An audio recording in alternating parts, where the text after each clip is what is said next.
We are back with candidate for mayor Michael Blake. So I want to learn a little bit more about you. So what does your typical day look like? Not enough sleep. What's your ideal day, though? The ideal day is start in the morning in devotion. You know, I'm an associate pastor at Union Grove Missionary Baptist Church, so always in prayer, checking in on the family, whether it be Lord's Prayer with Mama or checking in on the wife and girls and making sure everybody's okay and there. And then it's just running around the city to give a vision of what we want to make happen. So whether it be at 3rd Avenue, 149th Street, whether it be at Jamaica Parsons in Queens, whether it be out in Tompkins, in central Brooklyn, we're making those rounds. There's a forum, there's a debate, there's an interview. That can't be your ideal day. I mean, look, I mean, this, if you're running for mayor, then you have to embrace it. That is the ideal day, you know. But if I get to take a break, my ideal day would be watching the Knicks or the Yankees, depending on the season, which the Knicks are rolling right now. And I think the cat trade was fantastic, quite frankly. If I really get to have some time, I love comedy clubs or live jazz. That's my mental break from it all. You know, I love sports and culture, and so that brings a smile to the face. Or just some good oxtail, because I'm Jamaican. So, you know, some oxtail, some rice and peas always makes me happy right there. I love that. So I think you could agree that President Trump is pretty media savvy. I wonder if you think there's anything that can be learned from that, and if there's anything that the Democrats and your party can learn from that. He is consistent in driving home a message even when it's a lie. And you have to be clear in your messaging and in your points. And so when people ask me, well, why are you running for mayor? And I say very clearly, we pay too much, we get back too little, we deserve more, we deserve better, we deserve the best. Drill home a message. Donald Trump, similarly President Obama, similarly President Clinton, similarly President Reagan, they were excellent at communicating a message. And for their side, it's a message of hope and inspiration. Their side is actually excited about this. And so for us, you have to give people a clear message that is hopeful and actually say not just that they're bad, but tell them why you're good. So do you think the Democrats have come up with that message yet? Not yet, which is why we're still in the situation that we're in, that people understand that there's challenges coming from D.C. What they want to understand, though, is what is our plan? What is our counter? What is our strategy? And for us locally, we have to say, yes, I understand you're seeing all that's happening in D.C., but my plan here is how to help you. I'm going to help you have true public safety and reduce crime. I'm going to help you have an affordable home. I'm going to help you with your kids going to school. That's how you help people feel better in what's happening right now, and we need to get better at communicating that. So what advice would you give New Yorkers who possibly could be feeling some anxiety about what's coming out of Washington right now? That we're resilient, that we are New Yorkers who overcame 9/11, that we got through COVID. We have overcome what happened with Superstorm Sandy. We have seen challenges before.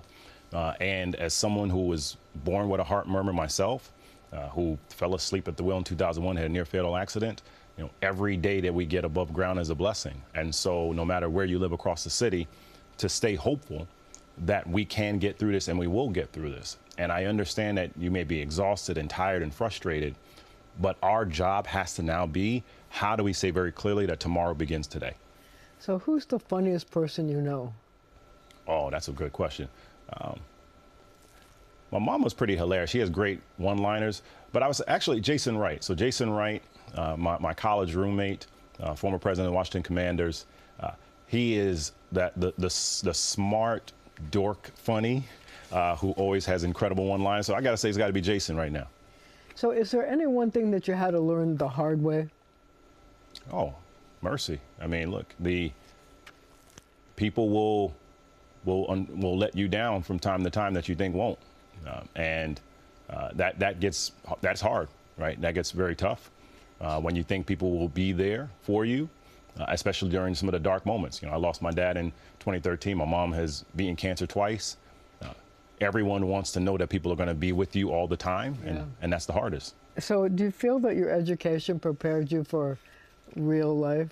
Oh, of course. And it's always amazing when people say that, like, public school K through 12, PS 79, 118, DeWitt Clinton, graduated in honors from Northwestern University, and allowed me to then get trained by President Obama, work in the White House, and then come back home. So it definitely prepared me for real life.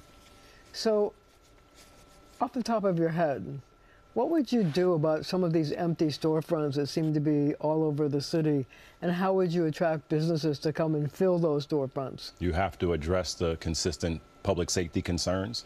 of people being very frustrated that their windows could get bashed out and that you don't have enough police patrol to protect.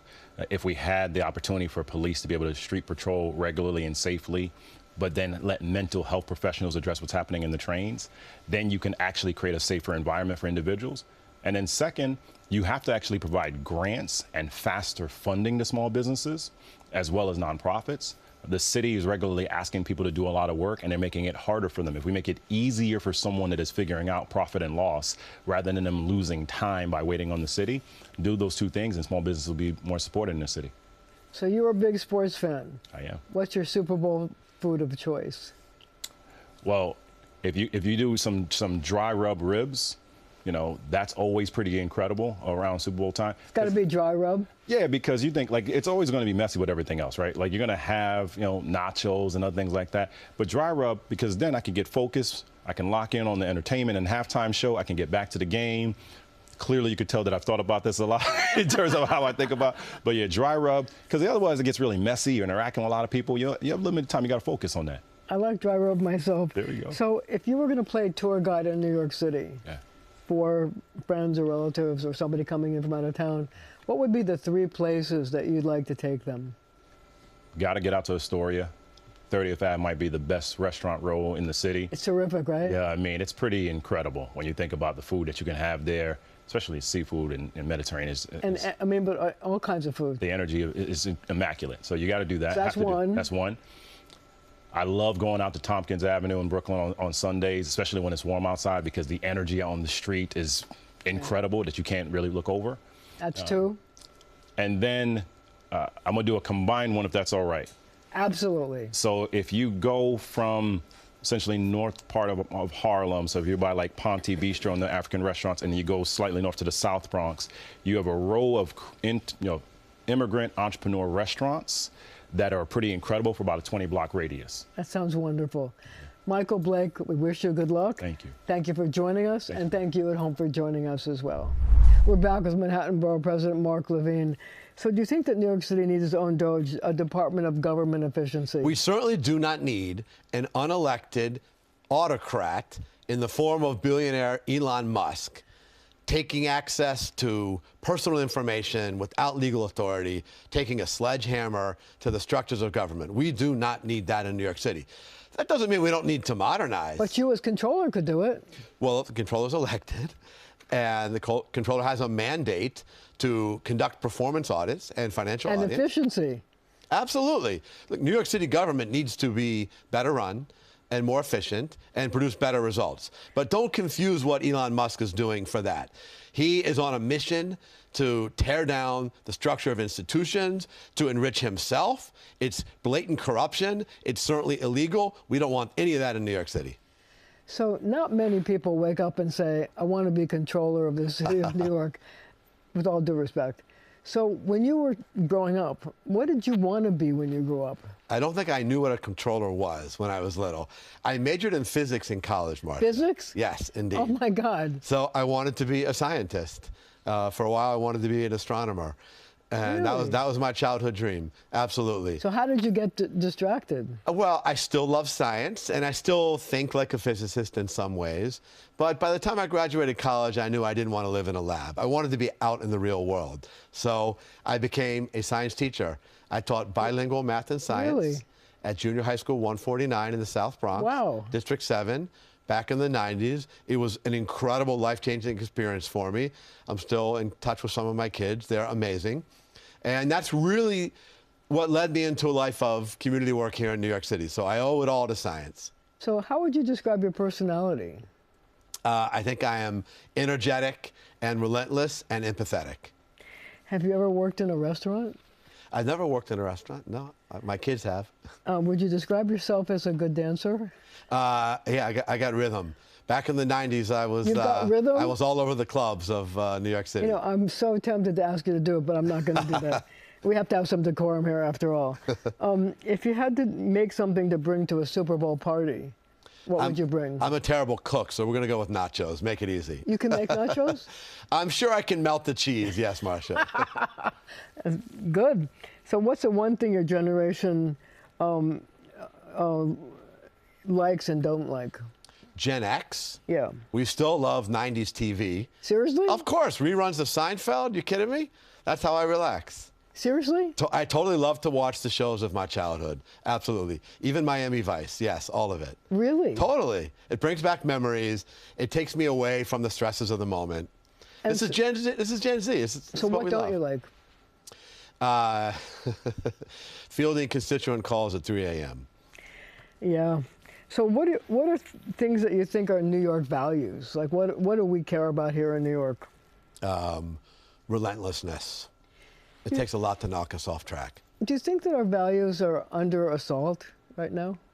I think New York City is under assault. Our diversity is under assault. I think the idea of urban life is under assault because we have a right wing that demonizes the idea of living in urban areas. They portray us as a post-apocalyptic hellscape. Meanwhile, we had more tourists last year than almost any year in New York City history, almost 65 million. The people who come here know this is not a hellscape. We got work to do, public safety challenges, we've got a homeless crisis. But this is amazing. This is a place where people want to live and work and visit. It's what makes this such an energetic, dynamic place. So one thing I'd like to ask you is this, and this is my last question. So, you know, people know you as a public figure, but if you were to tell people one thing about you that they might not know, besides the fact that you like Seinfeld and 90s TV, what would you tell them? I'm obsessed with languages. Really? This is like sort of my hobby.